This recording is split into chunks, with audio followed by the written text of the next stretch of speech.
하나님 말씀은 에스겔 3장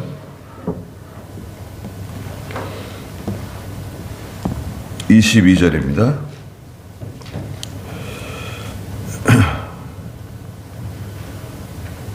에스겔 3장 22절. 여호와의 손이 거기서 내게 임하셨으며 그분께서 내게 말씀하시기를 너는 일어나 골짜기로 나가라. 내가 거기서 너에게 말하겠다 하시므로 이에 내가 일어나 골짜기로 나가니 거기에 여호와의 영광이 머물러 있었는데 그발 강가에서 내가 보았던 영광과 같았다. 내가 얼굴을 대고 엎드리자 그분의 영이 내 안에 들어오셔서 나를 내 발로 서게 하시며 내게 말씀하셨다. 너는 내 집 안에 들어가 문을 닫아라. 인자야, 보아라. 무리가 줄을 가지고 너를 동여맬 것이니 네가 그들 중에서 나오지 못할 것이다. 내가 내 혀를 입 천장에 붙여 말을 못하도록 하여 네가 책망자가 되지 못하게 하겠으니 이는 그들이 반역의 족속이기 때문이다. 그러나 내가 너와 말할 때 내 입을 열어주겠으니 그들에게 주 여호와께서 이같이 말씀하신다라고 말하여라. 들을 자는 듣고 듣지 않을 자는 듣지 않을 것이니 이는 그들이 반역의 족속이기 때문이다. 그랬습니다.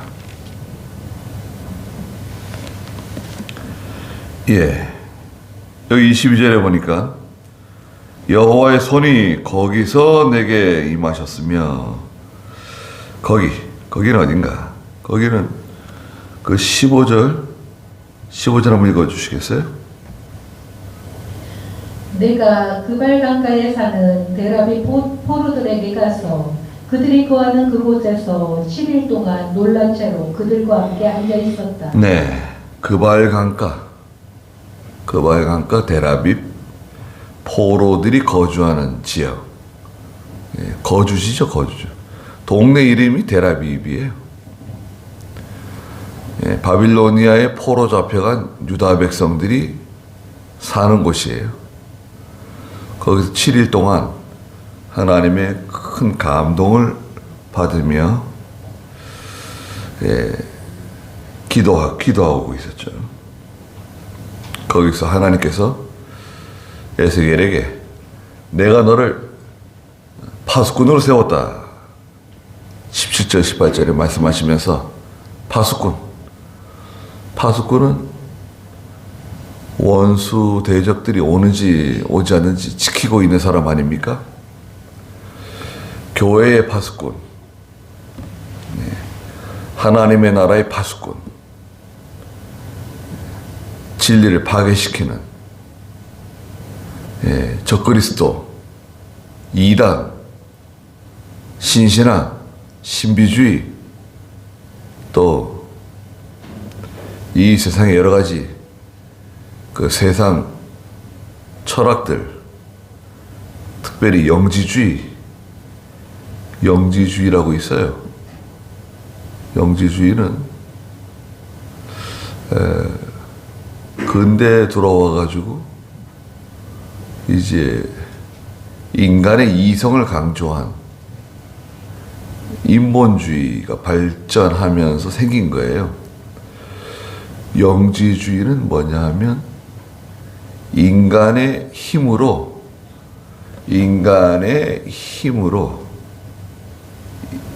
자기 속에, 내 속에 특별한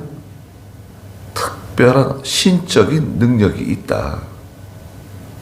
뭐 초자라고 돼요. 초자. 인간 속에 있는 자신의 특별한 능력을 사용해서 어떤 또 신비적인 체험을 통해서 신께 가까이 가는 거예요. 하나님이 내게 오시는 게 아니라 내가 하나님을 찾는 거예요. 만나는 거예요. 그 경지에 도달하는 거예요. 그 영지주의가 여러 가지로 발전돼 가지고요. 많은 그런 이단적인 또 신비적인 철학적인 사조를 만들어냈습니다. 금욕주의죠, 금욕주의. 금욕주의도 영지주의의 한 지류예요. 공산주의? 공산주의도요, 일종의 영지주의의 지류라고도 할 수 있어요. 불교도 스스로 고행을 통해서 부처가 되는 거 아니에요. 영지주의입니다. 네. 뭐 영지주의가 뭐 대단한 거 아니에요.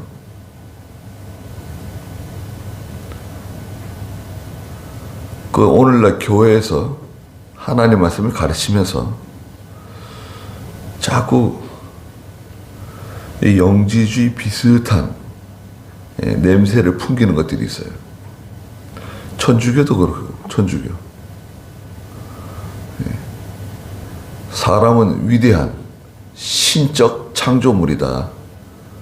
신적 창조물은 좋은데 위대한 신적 창조물이다. 위대한이 붙게 되면 벌써 냄새가 이상해지는 거예요. 죄인인데 에덴 동산을 맡겼지만 에덴 동산을 제대로 지키지 못한 죄인으로서 에덴 동산을 잃어버리고 쫓겨났는데 뭐가 위대해요?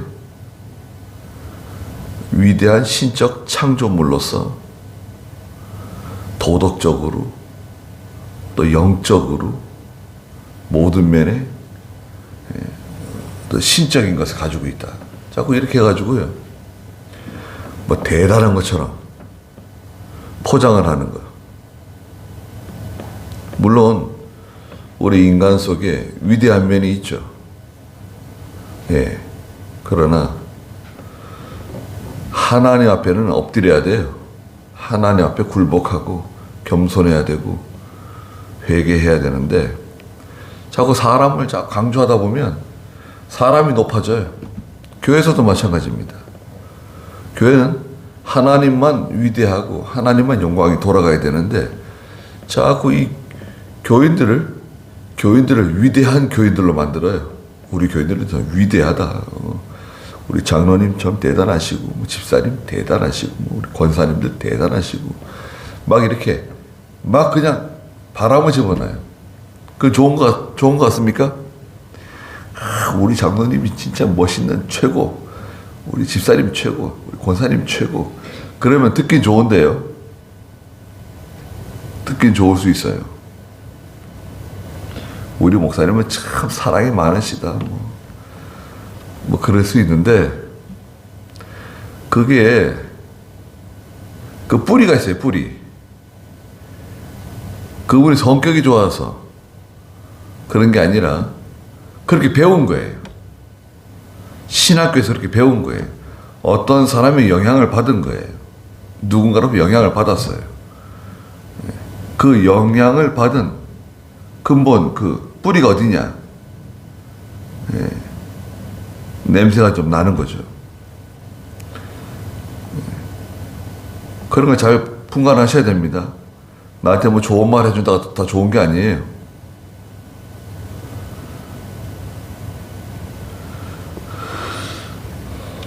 여호와의 손이 거기서 내게 임하셨다 그랬습니다. 하나님의 강한 손, 능력의 손. 그분께서 내게 말씀하셨는데 22절 중간에 보니까 너는 일어나 저 골짜기로 나가라 그러셨어요. 일어나서 저 골짜기로 나가라. 내가 거기서 너에게 말해줄 게 있다. 할 말이 있다. 하나님께서 명령하실 것이 있다는 거예요. 그래서 즉시 순종해서 23절에 이에 내가 일어나 골짜기로 나가니 거기에 여호와의 영광이 머물러 있었는데 하나님의 영광이 거기 머물러 있었어요. 하나님을 보았다. 그게 아니라 하나님의 영광이 그 가운데 머물러 있었다. 그발 강가에서 내가 보았던 영광과 같았다. 14절 한번 읽어주시겠어요? 영이 나를 들어올려 데리고 가실 때에 내가 괴롭고 심령이 분하였으나 여호와의 손이 내게 강하게 임하셨다. 네, 하나님의 강한 손에 이끌림을 받아서 그발 강가 데라비 포로들이 있는 곳에 갔었는데 그때와 마찬가지로 하나님의 큰 영광이 나를 이끌어서 그 여호와의 영광이 머물러 있었다. 23절에 내가 얼굴을 대고 엎드리자. 에스겔이 깜짝 놀라서 얼굴을 대고 엎드렸습니다. 1장 28절에도 하나님의 영광 앞에 얼굴을 대고 엎드렸어요. 너무 놀래가지고. 이것은 그냥 너무나 자연스러운 겁니다. 너무나 두렵고 너무나 위대한 하나님 앞에, 그 영광 앞에 자기도 모르게 납작 엎드리는 거예요. 자기도 모르게 자동 납작 엎드리게 되는 거예요. 1장 28절 한번 읽어주시겠어요? 그 둘러싼 광채의 모습은 비 오는 날 구름 속에 있는 무지개 같았는데 그것은 여호와의 영광스러운 형상과 같은 모습이었다. 내가 보고 얼굴을 대고 엎드려 말씀하시는 분의 음성을 들었다. 네, 납작 엎드려가지고 말씀하시는 여호와의 음성을 들었다. 하나님 뭐라고 말씀하셨습니까? 24절에 그분의 영이 내 안에 들어오셔서, 성령이죠. 하나님의 영은 성령이세요.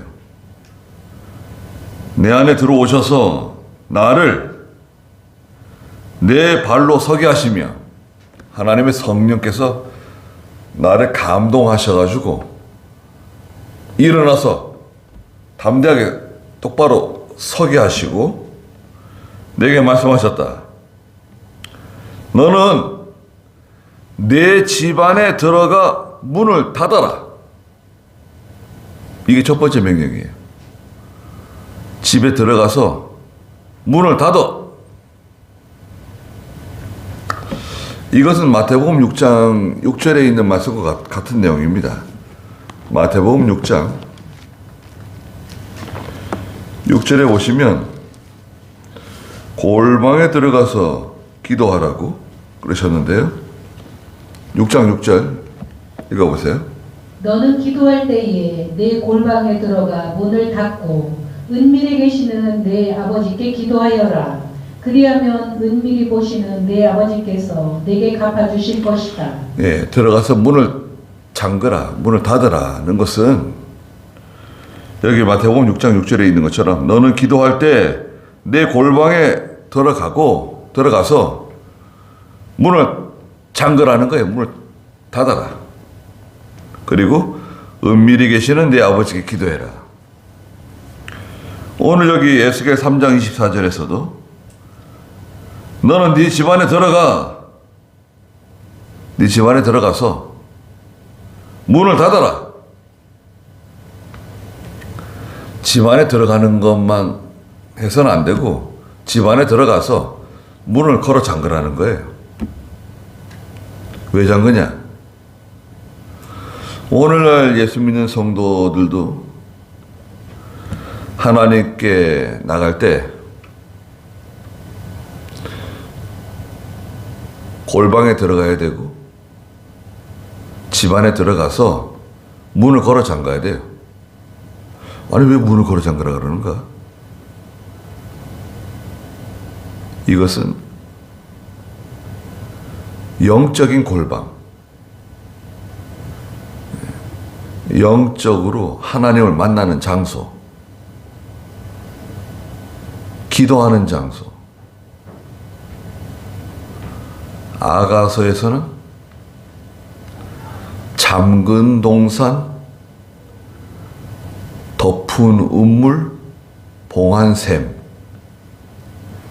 잠근 동산이죠, 잠근 동산. 동산은 동산인데 딱 잠궜어요. 여우가 들어오지 못하도록 잠근 동산. 덮은 우물. 다른 것들이 이물질이 들어가지 못하도록 우물을 덮어놨어요. 덮은 우물, 봉한 샘과 같은 하나님의 백성, 성도, 술라미에인. 문을 걸어 잠그란 말이죠. 그래야 세상에 들어오지 못해요. 세상의 여러 가지 욕심, 물질에 대한 욕심, 또 근심 걱정, 이런 게 막 쏟아져 들어에 가만히 내버려 두면 안 된다 이거예요. 기도를 못 해요. 들어가긴 들어갔는데 문 잠그는 걸 잊어버렸네. 문 잠그는 걸 잊어버렸다. 그러면 잔뜩 금방 들어와요. 순식간에 들어와요. 세상 온갖 뭐 벌레들이 그냥 다 들어옵니다. 산에 가가지고 여름에 기도하러 가서요. 텐트를 치고 안에 불을 켜놓잖아요. 뭐가 불을 켜놓으면 잊어버리고 문을 잠그지 않아 보세요. 잊어버리고 그 텐트에는 모기장이 다 달려있는데 문을 잠그지 않으면 그냥 온갖 벌레들이 그냥 텐트 안에 다 들어옵니다. 아이고, 그 벌레 처치하는 게 보통 일이 아니에요. 한 해는요, 나방이죠, 나방. 나방이 얼마나 많이 들어왔는지요. 그 해는 유독 그렇게 나방이 많았어요.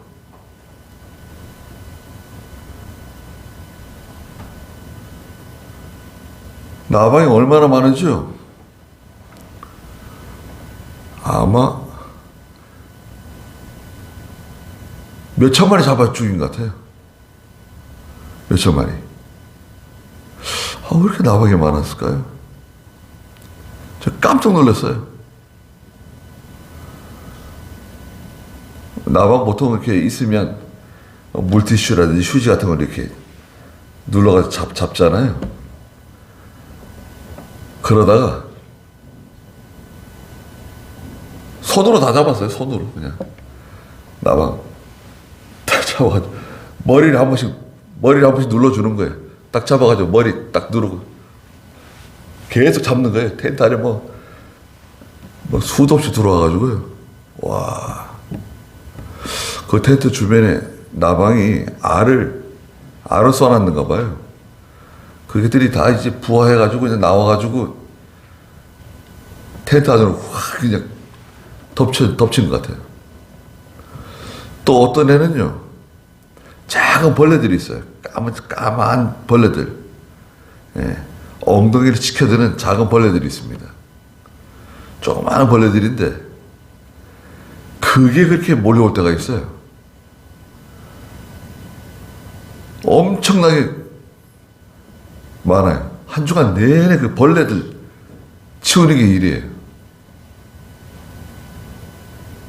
어디서 들어온지 몰라요. 그래서 항상 이 문을 잘 닫아놔야 됩니다. 특히 이제 어두컴컴해질 때 안에 불을 켜놓고 이럴 때 문을 빨리 안 닫으면 시골에서도 마찬가지잖아요. 문 다 열어놓고 있다가 여름철에 큰일 납니다. 막 벌레들 집안에 다 들어오고, 특히 뭐 전원주택 경치 좋은데 땅 사가지고 전원주택 지어놨는데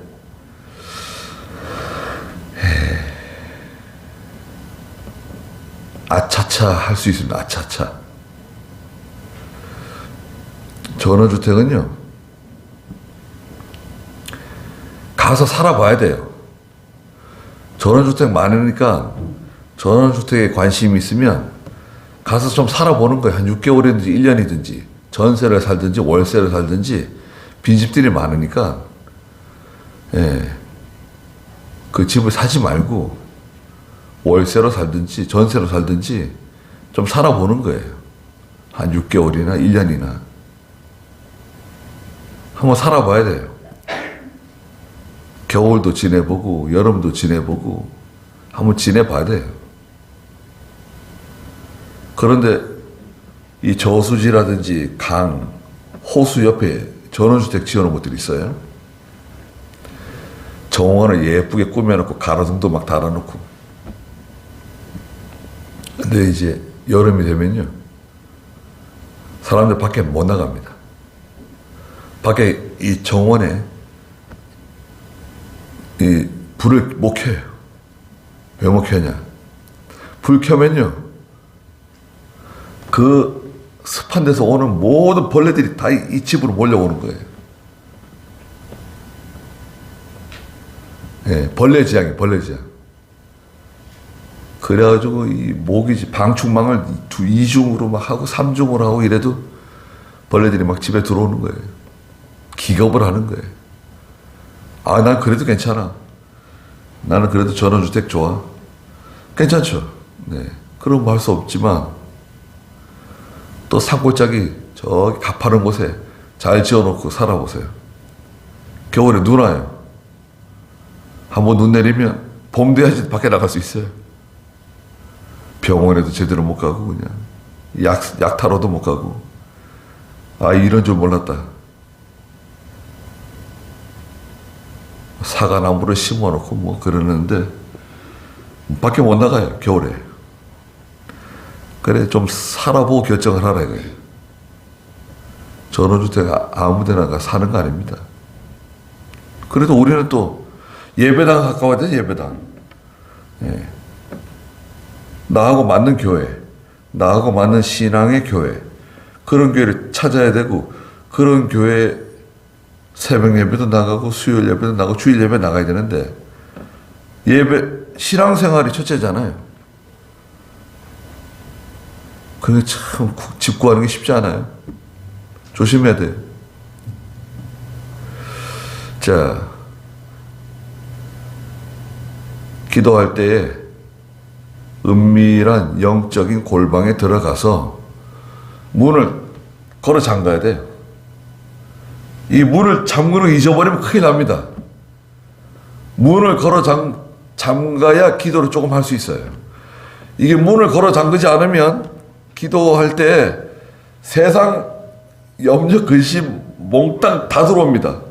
갑자기 확 들어와가지고요, 머리가 막 띵하고 그냥 복잡하고, 뭐 기도를 하긴 해야 되겠는데 뭐 이 생각 저 생각 뭐 온갖 잡생각이 다 나고, 아유, 기도만 하려고 그러면 이렇게 생각이 많아지고 이렇게 기도가 안 되는지 모르겠다. 왜 기도가 안 되죠? 문을 잠그지 않아서 그래요. 문을 잠그지 않아서. 문을 딱 걸어 잠가야 돼. 못 들어오게.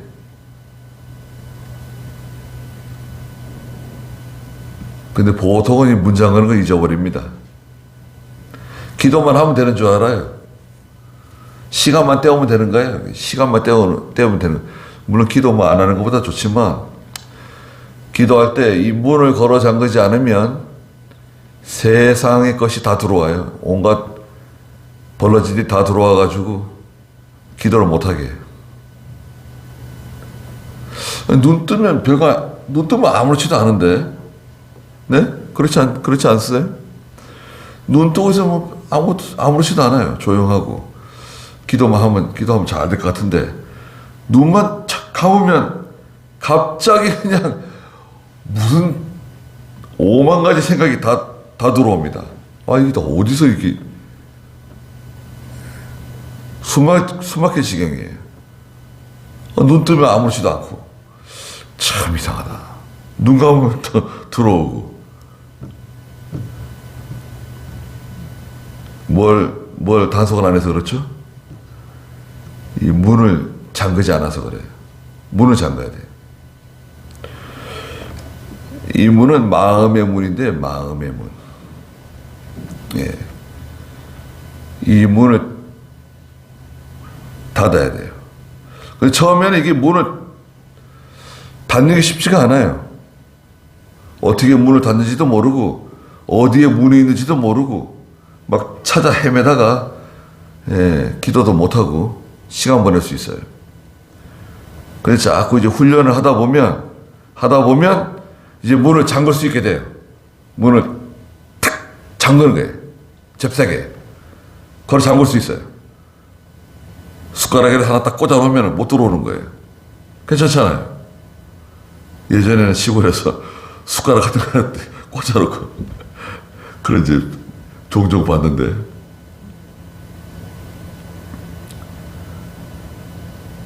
문을 잠가야 돼요. 문을 잠그면 고요하게 이제 기도할 수 있어요. 하나님을 만날 수 있어요. 기도하는 장소를 이제 찾게 돼요.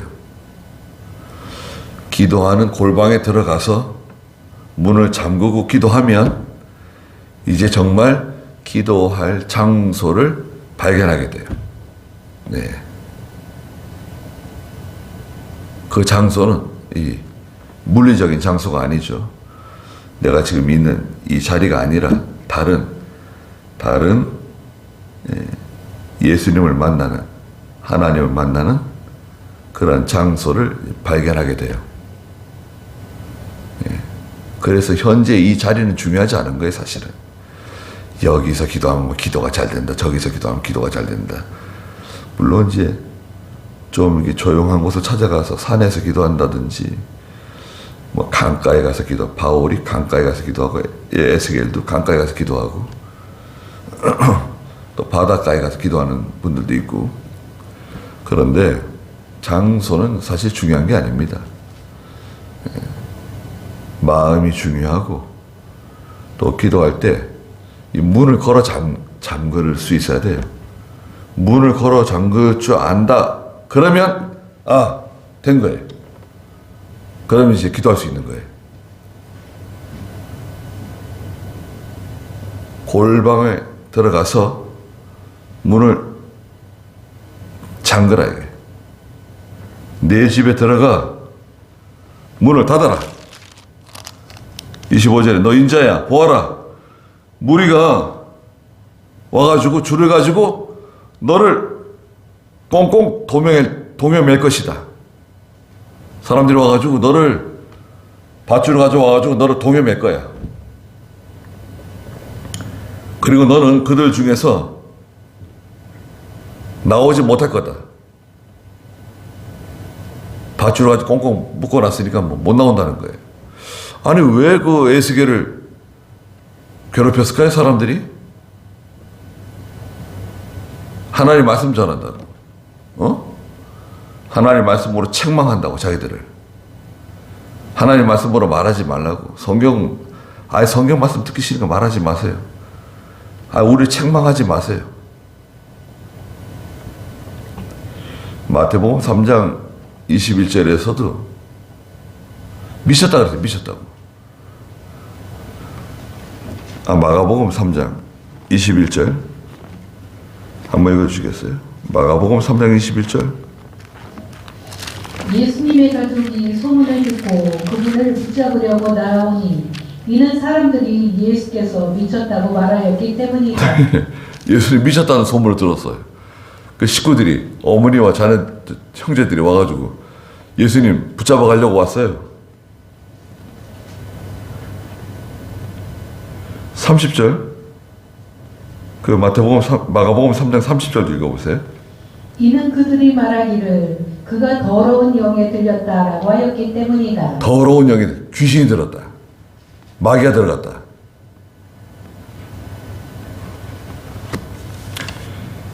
하나님 말씀으로 전하고 책망하고 회개하라 그러고 또 하나님 말씀 있는 그대로 잘 전해주는데 미쳤다.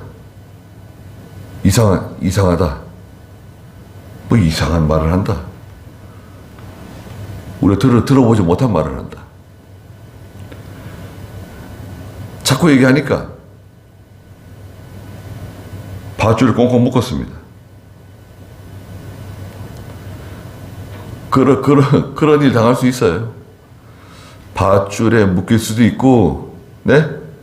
감옥에 갇힐 수도 있고, 또 진탕 또 매를 맞을 수도 있고, 집에서 쫓겨날 수도 있고, 남편에게 쫓겨난 사람, 아내에게 쫓겨난 사람, 부모 형제들에게 쫓겨난 사람, 일가 친척들이 다 무시하고 쫓아낸 사람.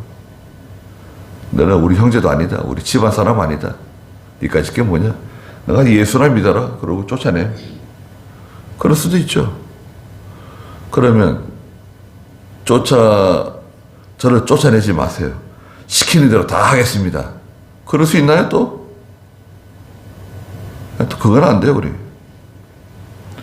우리가 뭘 시키는데 어떻게 다 해? 세상 사람들이랑 다 하고 그들하고 다 짝짝꿍대가 돌아가고 제사도 지내고 무덤에 가서 절하고 할 수 있어요? 양심에 편안해요? 추도 예배 드리고 아니 성경에 죽은 사람 기억하지 말라 그러는데 성경에 죽은 사람 기억하지 말라는 거예요. 왜 자꾸 죽은 사람을 기억을 해? 생각나는데 어떻게 하냐? 생각나면 생각나는 대로 그냥 있으면 되는 거지. 뭐 꼭 무덤에 가가지고 무슨 절을 하고 뭐 음식 싸들고 가가지고 다 자기들이 먹을 거면서 그런 걸 해야 돼요? 예수 믿는 사람들이? 달력에 동그라미 쳐놓고 길이 어떻고 뭐 어떻고 길이 있어요. 일평생 살면서 죄만 짓다가 다 죽었는데, 예? 사람들이 다 일평생 살면서 하나님 앞에 다 죄만 어마어마하게 짓다가 죽었는데 뭘 자꾸 기억을 해요? 우리 죽은 다음에 누가 기억해 주길 바라세요? 내가 살아있는 동안 잘하고 나 죽은 다음에 기억할 필요 없다. 미리 얘기하세요. 살아있는 동안도 제대로 못하는 주제에 무슨 죽은 다음에 기억을 하냐? 내가 원하는 것은 하나님 잘 섬기고 예수 다 믿고 믿음을 사는 거다. 그거 못할 것 같으면 내가 죽은 다음에 기억할 필요 없다. 뭘 기억을 하냐 기억. 쓸데없이 뭐 납골이 어떻고 뭐 매장이 어떻고 그런 소리 하지 말고 그냥 화장해가지고 그냥 처리해라. 뭐 납골 땅에 갔다가 뭐 봉안 땅에 갔다가 모신다고 누구 좋은 일을 해줘요? 봉안 땅에 1년에 몇 번 가본다고. 모시면은 뭐 돈만 죽은 다음에 돈만 삭히는 거지.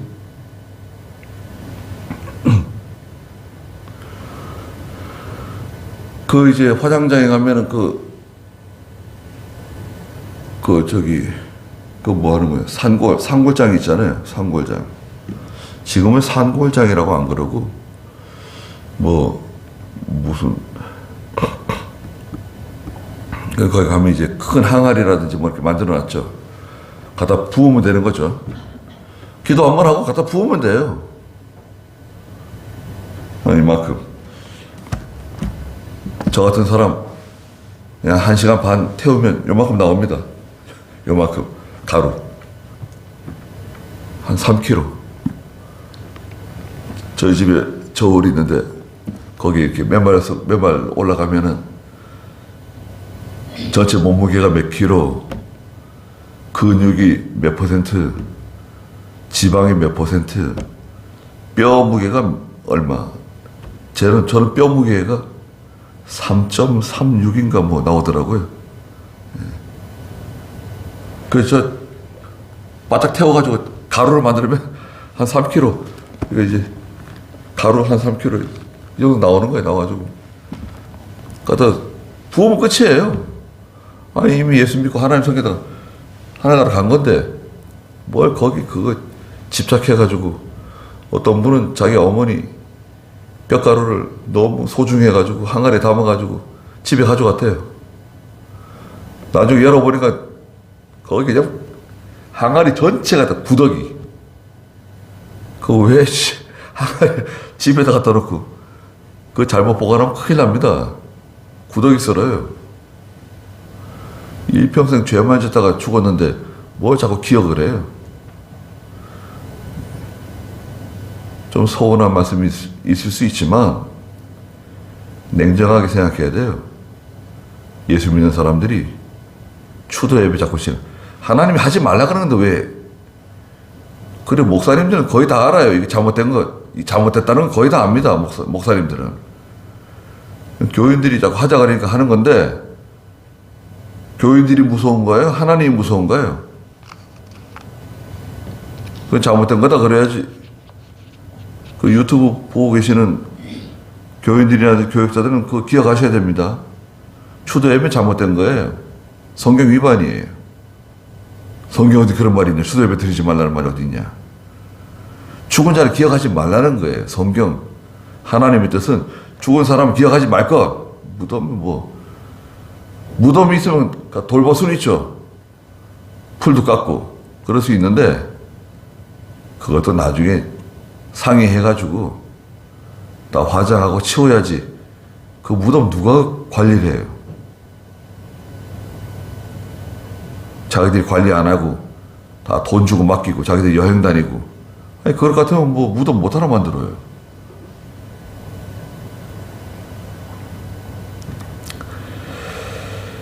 (26절에) 내가 내 혀를 입천장에 붙여 말을 못하도록 하여 내가 책망자가 되지 못하게 하겠으니 이는 그들이 반역의 족속이기 때문이다. 하나님께서 그 사람들에게 다시는 하나님의 말씀 전하지 못하게 한다는 거예요. 혓바닥이 입천장에 달라붙게 해가지고 에스겔이 말을 못하게, 아무 말도 못하게, 책망도 못하고 하나님의 말씀 전하지도 못하고 말을 못하게 할 거라는 거예요. 그러다가 하나님께서 말할 수 있게 해줄 때가 오는데 27절에 그러나 내가 너와 말할 때 내 입을 열어주겠으니 그들에게 주 여호와께서 이같이 말씀하신다. 이렇게 얘기해 주라는 거예요. 성경이 이렇게 말씀하셨다. 하나님이 이렇게 말씀하셨다. 예수님께서 이렇게 말씀하셨다. 성경이 이렇게 말씀하셨다. 기록되어져 있다. 그렇게 얘기해 주라는 거예요. 다른 말 하지 말고. 들을 자는 듣고 듣지 않을 자는 듣지 않을 것이니 이는 그들이 반역의 족속이기 때문이다. 들을 사람은 들을 것이고 듣지 않을 사람은 듣지 않을 거다. 거기에 너무 개념치 말고 하나님이 이렇게 말씀하신다. 전해주라는 거예요. 너는 왜 이렇게 내 말을 안 듣니? 그런 얘기 할 것도 없어요. 성경이 이렇게 말씀하셨다. 이게 하나님 말씀이다. 이게 진리의 말씀이다. 네가 이거 순종하면 너 하나님께 복을 받고 너 이거 순종하지 않으면 하나님 너 징계하신다. 얘기해 주면 되는 겁니다. 그게 우리 사명이에요. 우리가 남은 여생에 해야 할 일이 그거예요. 우리 주변에 있는 사람들이 그거 얘기해 주는 거예요. 예수 믿으라고 말해주고. 잠깐 쉬었다가 예배 드리겠습니다.